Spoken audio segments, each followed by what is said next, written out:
વિદેશ જવા ઈચ્છતા વ્યક્તિના બદલે અન્ય વ્યક્તિને મેડિકલ ટેસ્ટ માટે ઉભો રાખી સરકારી દસ્તાવેજો સાથે છેતરપિંડી આચરવાનું એક ગંભીર કૌભાંડ પ્રકાશમાં આવ્યું છે.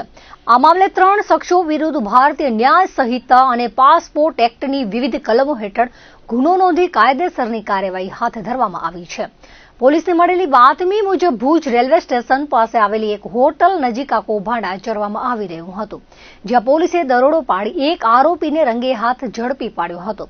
આ ઘટનાની વિગતો મુજબ દિનેશ કુમાર પટેલ નામના વ્યક્તિને આર્થિક ઉપાર્જન માટે વિદેશ જવાનું હતું, પરંતુ મેડિકલ ક્ષતિઓને કારણે તે ત્યાં જઈ શકે તેમ ન હતો. આથી તેણે ગેરકાયદેસર રીતે વિદેશ જવાના ઈરાદે સંદીપ શાંતિલાલ લુહાર નામના શખ્સ સાથે સંપર્ક કર્યો હતો.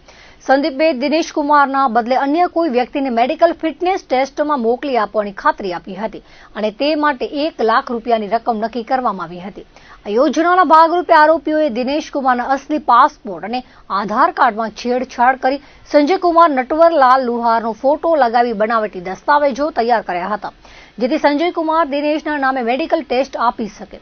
પશ્ચિમ કચ્છ પોલીસની સતર્કતાને કારણે આ ષડયંત્રનો પર્દાફાશ થયો છે. રેડ દરમિયાન સંજય કુમાર લુહાર પોલીસના હાથે ઝડપાઈ ગયો હતો, જ્યારે કૌભાંડના મુખ્ય સૂત્રધાર ગણાતા સંદીપ લુહાર અને મૂળ અરજદાર દિનેશ કુમાર પટેલ હાલ પોલીસ પકડથી દૂર છે. પોલીસે ઘટના સ્થળેથી બનાવટી દસ્તાવેજો કબજે કર્યા છે અને ફરાર આરોપીઓને ઝડપી પાડવા માટે ચક્રો ગતિમાન કર્યા છે. આ મામલે ભુજ બી ડિવિઝન પોલીસે વધુ તપાસ ચલાવી રહી છે.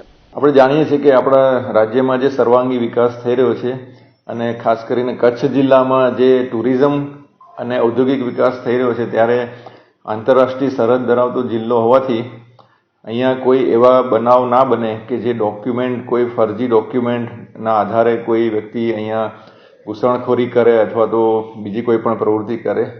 તો એ બાબતે અત્રેના રેન્જ આઈજી શ્રી ચિરાગ કોડિયા સાહેબ દ્વારા આખી રેન્જના જિલ્લાના તમામ પોલીસ અધિક્ષકશ્રીઓને સૂચના આપવામાં આવેલી હતી અને એ અન્વયે અત્રેના જિલ્લા પોલીસ અધિક્ષક શ્રી વિકાસ સુંડા સાહેબ દ્વારા એસઓજીને આ બાબતે ખાસ કરીને કામગીરી કરવાની સૂચના આપેલી હતી.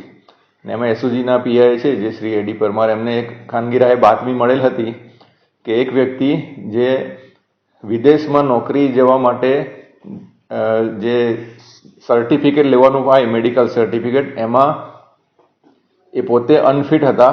એટલે એમણે કોઈ ફિટ વ્યક્તિનો ફોટો પાસપોર્ટમાં ફિટ કરીને અને એના જ પછી આધાર કાર્ડમાં પણ એનો ફોટો ફિટ કરીને અહીંયા આવેલ છે. તો એ બાતમી આધારે એમણે પોતાની સમગ્ર ટીમ સાથે વર્કઆઉટ કરીને એક સંજય લુહાર નામની એક વ્યક્તિની ધરપકડ કરી છે અને એમની પાસેથી એક પાસપોર્ટ મળી આવે છે. આ સંજય જે છે એ પોતે ફિટ છે, પણ એ જેના વતી આવેલા છે, એ જેનું નામ છે એ પાસપોર્ટમાં એ વ્યક્તિ અલગ છે. એટલે એ બાબતે ગુનો રજીસ્ટર કરીને એમને હસ્તગત કરવામાં આવેલા છે. આ દિશામાં આ કેસમાં તમામ દિશામાં તપાસ કરવામાં આવશે.